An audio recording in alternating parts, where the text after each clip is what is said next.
Hola, Daphne. Oh, yes. Hi, Clara. Warm hello to everyone, and thank you for joining us again for another talk between the Domestic Violence Center of Chester County and LCH. I'm Daphne, a caseworker here at LCH, and with me is Clara from the Domestic Violence Center. Hola, Clara. Hi. Okay, so our talk today is titled New Year, New You. And we'll be talking about self care after a new beginning, whether it's the beginning of a new year, a beginning of a new day, a beginning of after a relationship. And speaking of which, breakup and separations can happen, and it can happen, I'm sorry, in unhealthy and abusive relationships as well as in healthy ones. It's a natural part of life. So when a relationship ends, it's often very easy to forget about taking care of the most important person, which is you. A breakup can be a great opportunity to take the time to look inside yourself and take care of yourself. So today we're going to talk about some of the self-care tools and how to use them. Clara, how would you define self-care? Well, the self care is making sure that you're being taken care of. It's a mindful taking time to pay attention to you. Um, and it's not selfish or self-centered, but thoughtful. You deserve to be considered and care, and for just like you would care for anybody else. Taking care of you, it also means that you're able to take others. That's And right. That's right. So it's quite the opposite of being selfish, right? It's really a gift you give not only to yourself, but to others in turn.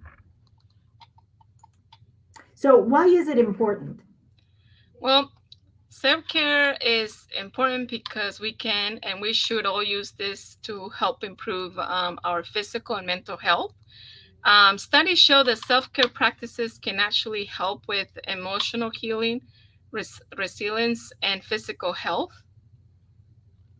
Yes, self-help allows us to manage our stress better, right? It, Yeah, it lowers your risk of illness and it increases your energy. And we're worthy of these things and much more.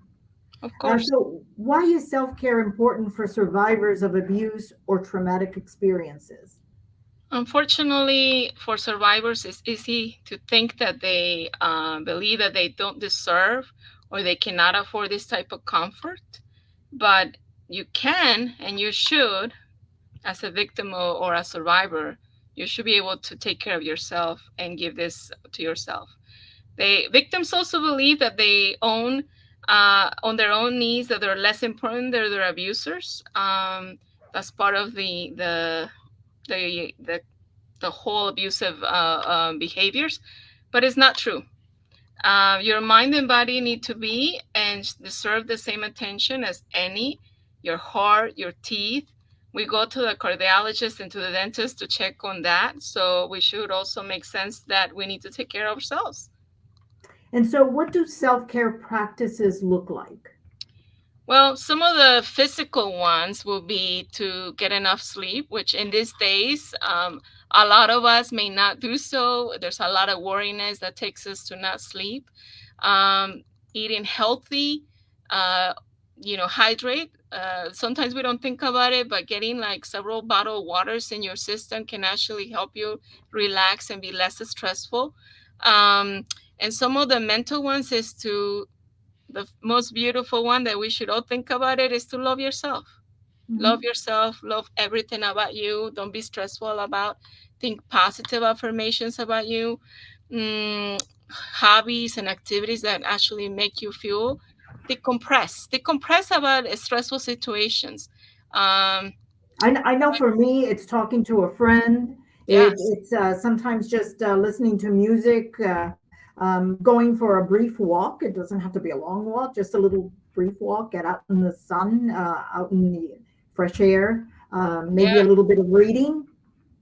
Well, for me, when the type of job that I do is it's very trauma center, very emotional encounters with others, and to decompress and take care of myself is always to talk about it, with others. They understand the job that I do.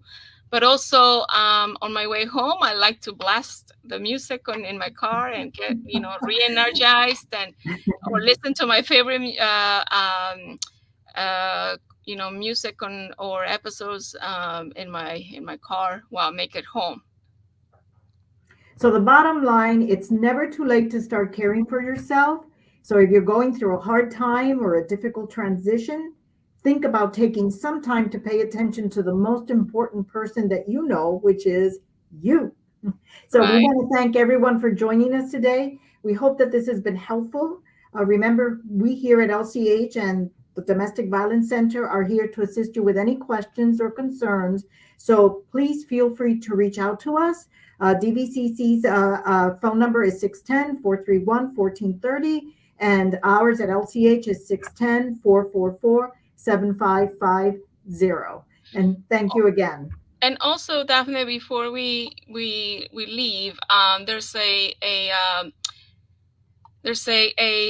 organization out of Ohio that has a very beautiful put together, self care tools for survivors of domestic violence. But actually, it is all, even though it's drifted and organized for domestic violence survivors in different stages of their Anybody can use it.